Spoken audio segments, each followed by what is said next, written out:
அவர்களே, ஜெயராஜனே வந்தோன்னு சொன்னாங்க 10 பொருத்தம் பார்த்து அப்படின்னு ஒரு அந்த 10 பொருத்தத்தையும் வரிசைப்படுத்தினாங்க. உண்மையை சொல்லுங்க, மனசாட்சியை தொட்டு சொல்லுங்க, இப்ப எங்கேயாவது 10 பொருத்தம் பார்த்து கல்யாணம் நடக்குதா? 10 பொருத்தம் பார்க்கல எங்க நடுவர் அவர்களே? அவன் பொண்ணு கிடைக்கலன்னு கள்ள ஜாதகம் எழுதி கல்யாணம் பண்ணிட்டு இருக்கான் நடுவர் அவர்களே. ஓ, கள்ள ஜாதகம் எழுதானோ? ஆமா, பொண்ணு வீட்டுல ஜாதகத்தை வாங்கிட்டு அந்த பொண்ணு ஜாதகத்துக்கு எது பொருந்ததோ அத மாதிரி ஒரு ஜாதகத்தை எழுதி பொண்ணுக்கு அப்பா அம்மாவை ஏமாத்தி கல்யாணம் பண்ணிட்டு இருக்காங்க நடுவர்களே. நடுவர்களே, அண்ணன் பாடுறாங்க பார்த்தீங்களா? உன்னை நான் பார்க்கும் போது மண்ணை நீ என்ன சொல்றேன். அப்ப கடைசி வரைக்கும் பொண்ணு மாப்பிள்ளைய பார்க்கல, மாப்பிள்ளை பொண்ணை பார்க்கல. அப்படி ஒரு கல்யாணம் பண்ணி என்ன நடுவர்களே சந்தோஷம் இருக்கு?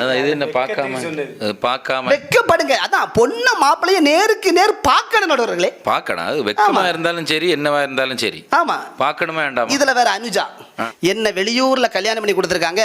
நான் ஊர்ல இருந்து வரும்போது எங்க வீட்டு காரு பஸ் ஸ்டாண்ட்ல காவல் இருக்குன்னு. ஆனா எங்களுக்கு எப்படி தெரியுமா நடுவர்களே?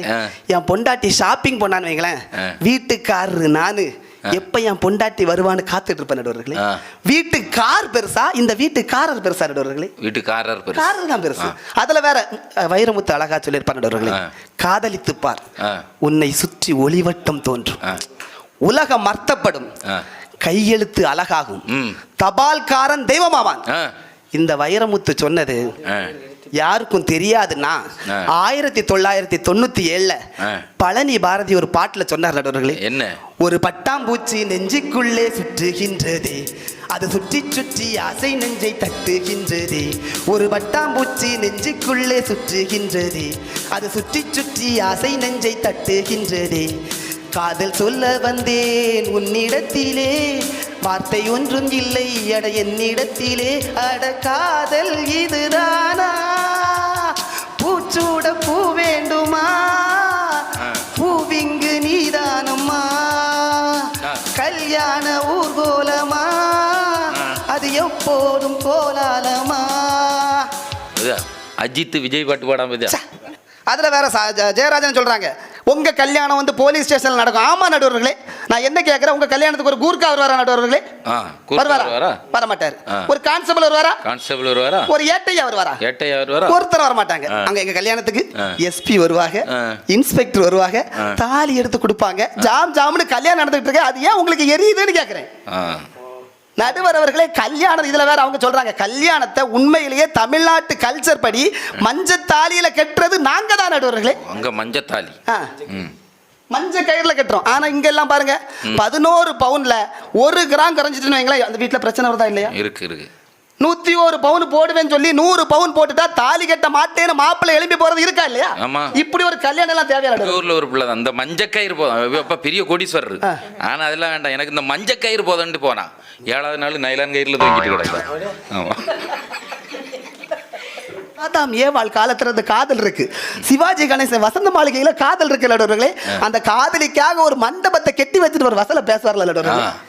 லதா பார் பார், உனக்காக நான் எழுப்பி இருக்கும் வசந்த மண்டபத்தை பார், எனக்கு மட்டும் பறக்கும் சக்தியை கொடுத்திருந்தால் வானத்திலே உனக்கு ஒரு மாளிகை கட்டி இருப்பேன்.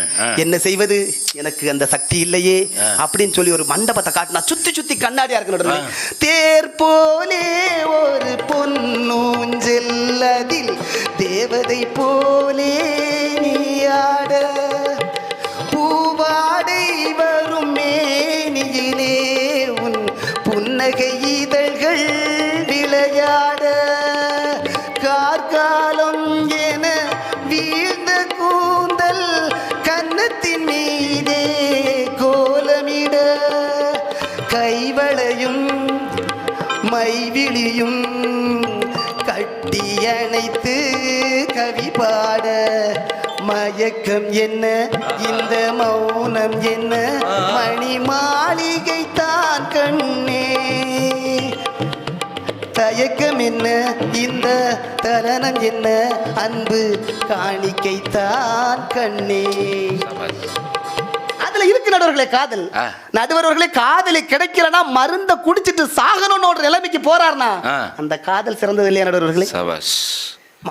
மணந்தால் மகாதேவி இல்லையில் மரணதேவி இல்ல. ஆனா இன்னைக்கு பாரு, மணந்தால் மகாதேவி இல்ல என்றால் ரமாதேவி போயிட்டு இருக்கான். நடுவர்களே இதுல வேற உங்களுக்கு நிச்சயிக்கப்பட்ட காதல் திருமணம்னா கஷ்டம் கஷ்டம் கஷ்டம் தான் நடுவர்களே. இஷ்டப்பட்டு கஷ்டப்படுறதா நடுவர்களே காதல். ஆமா ஆமா கஷ்டம் தான். இதுல வேற அடிப்பான், அண்ணன் அடிப்பான், தம்பி அடிப்பான். நாங்க இல்லன்னு சொல்லியே. ரோஜா பூவை பறிக்கணும்னா 4 முள்ளு குத்தத்தான் செய்ய நடுவர்களே. குத்தம். அதுக்கு பயந்தா ரோஜா பூவை பறிக்க முடியுமா? முடியாது. காதல்னு சொன்னா இதயங்கள் இடம் மாறத்தான் செய்யும். மாறணும். அவங்க அப்பா கண்டாருன்னா கிட்னி இடம் மாறும். அதான் நடுவர்களே. அப்பமும் அதையும் ஏத்துக்கிடணும். எல்லா இடம் மாறும். எல்லா இடத்துலயும் தான் சண்டை வருது. அதுல வேற காதல் திருமணம் வந்து பண்ணிட்டா சொல்லுவாங்களா, எங்க அம்மா சொன்னா கேட்டேனே, அப்பா சொன்னா கேட்டேனே. நிச்சயிக்கப்பட்ட திருமணத்துல சண்டை வந்தா எப்படி தெரியுமா தெரியும்? எங்க அப்பன்ட்டு அப்பவே சொல்லி இவ்வளவு கெட்ட மாட்டேன் வேண்டாம் வேண்டாரு, என் தலையில எடுத்து கட்டி வச்சுட்டா அப்படின்னு அந்த பையன் அழுவான். இந்த பொண்ணு எப்படி மாப்பிள்ளை பிடிக்கல, அவரு நல்லா இல்ல, கருப்பா இருக்காரு, அப்படி இருக்காருல சொல்லு. எங்க அம்மா கேட்டாங்களா, எந்த இடத்துலயும் குறைகள் சொல்றது இருக்கதான் செய்யும். அது இருக்கு நடுவர்களே. காதல்ன்றது பனைமரம் மாதிரி நடுவர்களே. யாருன்னா நொங்கு கீழே விழுந்தாதானே சங்கு. நாங்க எல்லாம் ஏறி பனம்பழத்தை சாப்பிட்டுக்கிட்டு இருக்கோம். உங்களுக்கு ஏறுறதுக்கே பயமா இருக்கு. அதுல என்ன பிரச்சனை? இதுல வேற அப்பா கஷ்டப்படுவாங்க, அம்மா கஷ்டப்படுவாங்க. நடுவர்களே நாங்க எல்லாம் தியாகி நடுவர்களே.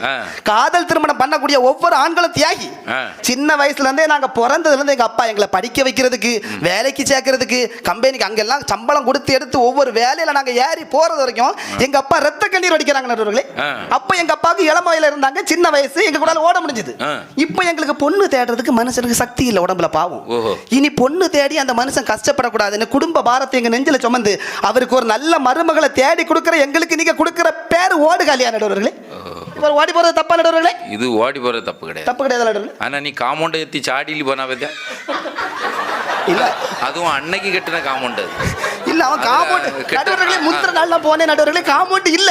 திடீர்னு காம்பவுண்ட் பச்சை கல்லு கட்டி என்ன செய்யறது? பொண்ணை கூட்டிட்டு போலவா இல்லையா? உயிரை கொடுத்து ஓடி போய் ஒரு கல்யாணத்தை பண்ணலாம்.